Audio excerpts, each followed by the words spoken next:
Olha, toda vez que a gente vê no jornal uma notícia sobre um surto de alguma doença ou sobre uma campanha de vacinação que está começando, existe todo um sistema de vigilância por trás, sabe? Um sistema que a gente não vê, mas que é super poderoso. E é sobre ele que a gente vai falar hoje. Vamos entender o que é a notificação compulsória, que é basicamente o sistema nervoso da saúde pública aqui no Brasil. Pensa só, como é que as autoridades de saúde conseguem saber o que está acontecendo num país do tamanho do Brasil?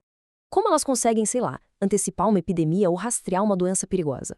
A resposta para isso, a grande chave, está na tal da notificação compulsória. E olha, entender como isso funciona é, no fundo, entender como a saúde de todo mundo é protegida. Então, bora mergulhar nesse assunto. Beleza, para a gente entender esse sistema de vez, nosso papo vai ser o seguinte. Primeiro, o que é isso afinal? Depois, por que uma doença entra nessa lista e outra não? Aí, a gente vai ver o processo na prática, como a coisa toda funciona. E por último, vamos dar uma olhada em alguns exemplos bem conhecidos que estão nessa lista. Então vamos lá, começando pelo básico do básico. O que é notificação compulsória? Qual é a ideia principal por trás desse nome, que é um dos pilares da nossa vigilância em saúde? Traduzindo isso aí, é a comunicação obrigatória que precisa ser feita para as autoridades de saúde quando aparece um caso, ou até mesmo uma suspeita, de certas doenças. Pensa nisso como um grande radar da saúde pública. Antes que um problema pequeno vire uma bola de neve, o sistema já dispara um alerta. E aí, dá tempo de agir e proteger todo mundo. E essa obrigação não é só de um ou de outro, não. A responsabilidade é de todo mundo que trabalha com saúde. Médico em consultório particular, profissional em um posto de saúde, hospital público-privado, todo mundo.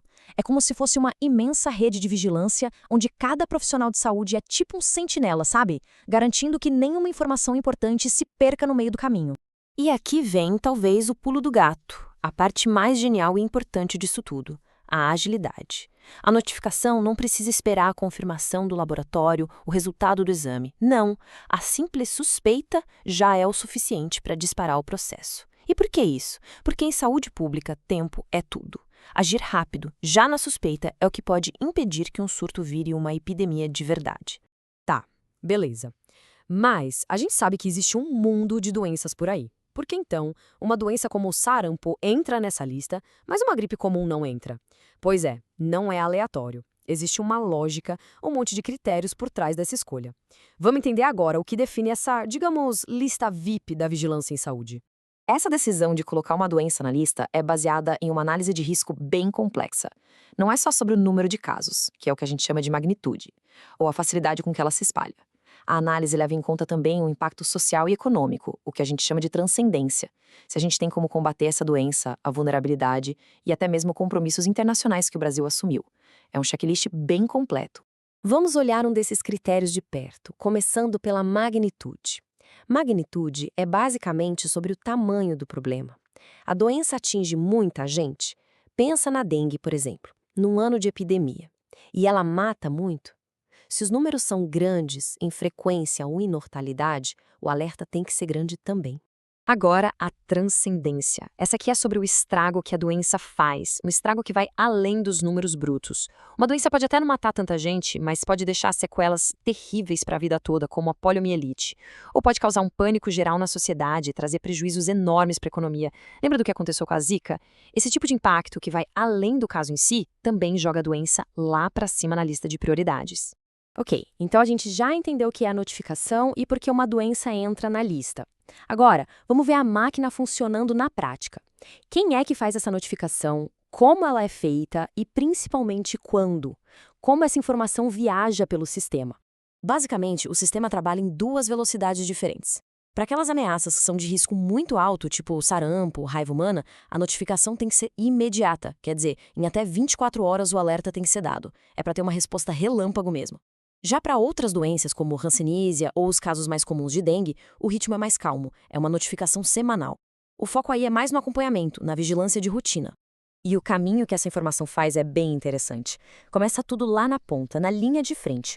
Um profissional de saúde atende alguém e identifica um caso suspeito ou confirmado. O passo seguinte é registrar isso no SINAM. O SINAM é o grande sistema de informação, o cérebro de toda a operação. A partir do momento que a informação entra ali, ela é compartilhada com as secretarias de saúde do município, do estado e com o governo federal. É como se todo mundo recebesse uma peça do quebra-cabeça ao mesmo tempo para montar o cenário da saúde no país. Para a gente fechar, vamos sair um pouco da teoria e ir para a prática. Que doenças e situações são essas que fazem esse sistema de alerta tocar todos os dias Brasil afora? Vamos ver alguns exemplos. Olhando aqui para a tabela, a gente vê a lógica que falamos antes funcionando. Um caso de Covid-19, por exemplo, é notificação imediata. A morte por dengue, também alerta máximo na hora. Já um caso comum de dengue sem gravidade entra na notificação semanal. Mas olha que interessante e super importante. Um caso de violência sexual também é de notificação imediata. Isso mostra uma coisa muito poderosa sobre o sistema. A vigilância em saúde não está olhando só para vírus e bactérias. Ela também está de olho em problemas sociais gravíssimos para poder oferecer uma resposta. E tem mais um detalhe que mostra como o sistema é inteligente. Ele não é uma coisa engessada, uma camisa de força. Além dessa lista que vale para o Brasil inteiro, os estados e municípios podem criar as suas próprias listas com doenças que são importantes para a realidade deles. Sei lá, um estado na Amazônia pode colocar na lista acidentes com cobra. Uma cidade com um grande porto pode monitorar uma doença específica que pode chegar de navio. Essa flexibilidade é o que permite que a vigilância funcione de verdade em cada pedacinho do Brasil. Bom, então deu para ter uma boa ideia dessa grande arquitetura de informação e ação que é a notificação compulsória, né? Ela é, no fim das contas, o nosso sistema de alarme, nossa primeira linha de defesa. A gente aprendeu da forma mais difícil com a pandemia o quanto a vigilância é crucial. E aí fica a grande pergunta para a gente pensar.